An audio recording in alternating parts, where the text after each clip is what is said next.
कश्यप जी का नाम किस किसने सुना है? लगभग सबने सुना है। कश्यप जी की अनेक पत्नियां हैं, दिति, अदिति, दनु, काष्टा, सुरसा, इला, बिंता, कद्रु, ऐसे कई पत्नियां हैं। इसमें दिति नाम की जो पत्नी है वो एक दिन शाम के समय इनके पास आई। संध्या का काल था, महात्मा अभी संध्या करके निवृत्त हुए थे, कुछ मंत्र जप कर रहे थे। दिति ने कहा मुझे पुत्र प्राप्ति की कामना है। कश्यप जी ने कहा बड़ी अच्छी बात है, पर देवी इस समय तो संध्या की बेला है। और संध्या के काल में भगवान शंकर जो है वो अपने वृषभ पर बैठकर, नंदी जी पर बैठकर और पृथ्वी लोक पर भ्रमण करते हैं। एतस्याम साध्वी संध्यायाम भगवान भूत भावना परितो भूत सर्पद्भिर वृषो नाटति भूतराट। भूतराट भगवान शंकर भ्रमण करते हैं। क्यों भ्रमण करते हैं? बोले वो देखते हैं कौन क्या कर रहा है। ये प्रदोष काल कहलाता है, शाम का समय। तो भोले बाबा घूमते हैं, तो जो संध्या कर रहा है, जप कर रहा है, दीप जला रहा है, तुलसी का बंधन कर रहा है, भगवान का अर्चन कर रहा है, उससे भोले बाबा बड़े प्रसन्न होते हैं। और जो शाम को सो रहा है, खा रहा है, उल्टे सीधे काम कर रहा है, पड़ा है, उससे भोले बाबा थोड़े नाराज हो जाते हैं। अब भोले बाबा खुश होते हैं तो वरदान देते हैं, और नाराज हो जाओ तो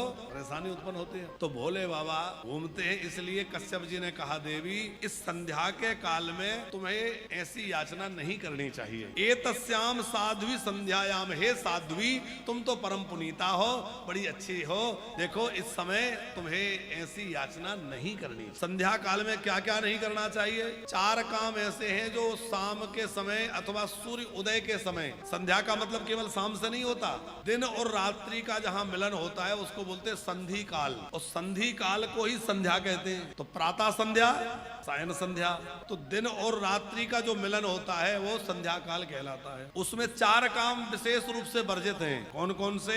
आहारम, मैथुनम, निद्राम, स्वाध्याय च विशेषता।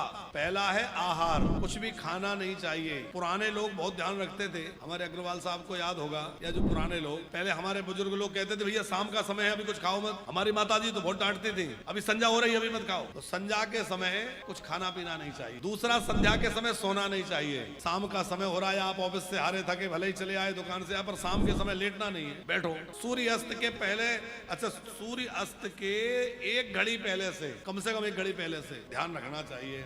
लेकिन शाम की संध्या में ही नहीं, ये सवेरे की संध्या में भी ध्यान रखना है कि सूर्य नारायण के उदित होने से पहले बिस्तर छोड़ देना है? अब आजकल तो महाराज जी क्या बताएं, 1 बजे तक तो नींद ही नहीं आती। 1 बजे तक तो ये ऐसी बीमारी लगी है, हमें लगता है यदि 2-4 महीने के लिए फोन बंद करा दिए जाएं तो लोग मर जाएं, आधे पागल हो जाएंगे। इतना आदी हो गए हम लोग फोनों के, उनके बिना रह नहीं पाए। अच्छा, सुविधा ज्यादा बढ़ी है कि समस्या ज्यादा बढ़ी है? घर परिवार बिखर रहे हैं, परिवार का जो स्वरूप बिगड़ रहा है, इसमें एक बहुत बड़ा कारण फोन बन गया है। आपस में बातचीत नहीं हो रही। फेसबुक पर हमारे 50,000 फ्रेंड हैं या फॉलोअर हैं, घर में पत्नी से बच्चों से बात नहीं हो रही, बस सबको रिप्लाई दे रहे हैं, और यहाँ रिप्लाई नहीं दे रहे, पूछ रहे एक और लोग हैं तो होश ही नहीं है क्या कर रहे हैं। होता है ना ऐसा, फोन में रोज ना लग गए। तो रात में जल्दी सोया जाए और सूर्य उदय के पहले जग जाया जाए। तो आहार, निद्रा, स्त्री पुरुष का समागम यदि संध्या काल में होता है तो इससे भी घर में दुष्ट संतति पैदा हो जाती है। चौथा काम है बच्चों का स्वाध्याय। संध्या के काल में बच्चों को स्वाध्याय कुछ समय के लिए रोक देना चाहिए, उस समय भगवत स्मरण चिंतन करना चाहिए। आहारा जायते व्याधि, जो संध्या काल में आहार लेता है उसको पेट के रोग हो जाते हैं। गर्भ दुष्टस्य जायते, समागम से संतति दुष्ट हो जाएगी। निद्रायाम हुर्यते लक्ष्मी, जो संध्या काल में सोता है उसके घर को लक्ष्मी जी छोड़ के विदा हो जाती हैं। और स्वाध्याय करने वाला जो है वो अपना समय पे ज्ञान भूल जाता है, इसलिए ये सब नहीं करना चाहिए।